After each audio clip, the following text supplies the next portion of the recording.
আসসালামু আলাইকুম রহমতুল্লাহি ওবরকাত। প্রিয় দর্শক, আপনাদেরকে আজকে এমন একটি আমলের কথা বলবো, যেই আমলের দ্বারা স্বামী অথবা স্ত্রী একজন অপরজনের প্রতি যদি অসন্তুষ্ট থাকে, তাহলে এই আমলের মাধ্যমে ইনশাল্লাহ শতভাগ আপনি উপকার পাবেন। এই আমলটি করলে স্বামী স্ত্রীর মধ্যে সুসম্পর্ক তৈরি হবে, পরিবারে শান্তি শৃঙ্খলা স্থির হবে। তাই স্ত্রীর প্রতি যদি স্বামীর ভালোবাসা কমে যায়, কিংবা স্বামীর প্রতি স্ত্রীর ভালোবাসা কমে যায়, তাহলে আমলটি একবার একটু করুন। ইনশাল্লাহ আল্লাহ তাআলার কালামের উপর বিশ্বাস করে আমলটি একবার একটু করুন। ইনশাল্লাহ আপনি 100% উপকার পাবেন। উক্ত আমলটি আপনাদের সুবিধার্থে আমি স্ক্রিনে দিয়ে দিব। আপনার ওখান থেকে সকলে স্ক্রিনশট দিয়ে অথবা লিখে রেখে আপনি এটি মুখস্থ করে নিতে পারেন এবং এই অনুযায়ী ইনশাল্লাহ আমল করবেন।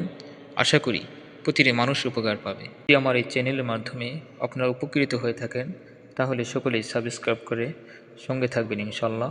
এবং যদি উপকার হয় তাহলে 10 জন মানুষকে কমপক্ষে শেয়ার করবেন। তাহলে চলুন আমলটি সম্পর্কে আমরা জানি। আমলটি করার পূর্বে কিছু নিয়ম কানুন রয়েছে, এই অনুযায়ী করতে হবে আমলটি।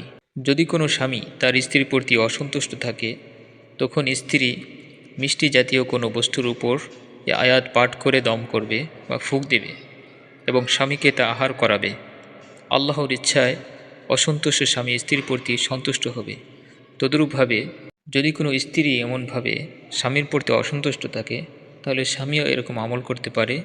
আল্লাহর ইচ্ছায় অসন্তুষ্ট স্ত্রী স্বামীর প্রতি সন্তুষ্ট হবে। তবে অবৈধ কোনো সম্পর্কের ক্ষেত্রে এই আমলটি করা সম্পূর্ণ হারাম।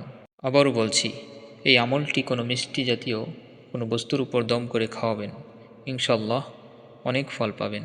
উক্ত আয়াতে কারিমা হচ্ছে সূরাতুল বাকারার 165 নং আয়াত।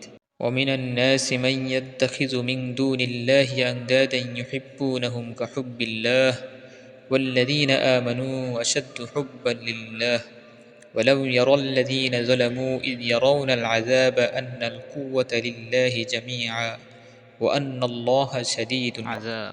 প্রিয় দর্শক, উক্ত আমলটি করার পূর্বে আপনাকে অজু সহকারে আল্লাহ তাআলার কাছে তওবা করে নামাজ পড়ে অতঃপর আমলটি করবেন, ইনশাল্লাহ অনেক ফল পাবেন।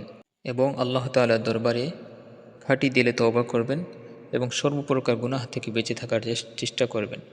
কারণ গুনাহের দ্বারা আল্লাহ তাআলার রহমত এবং বরকত সংসারের মাঝ থেকে চলে যায়।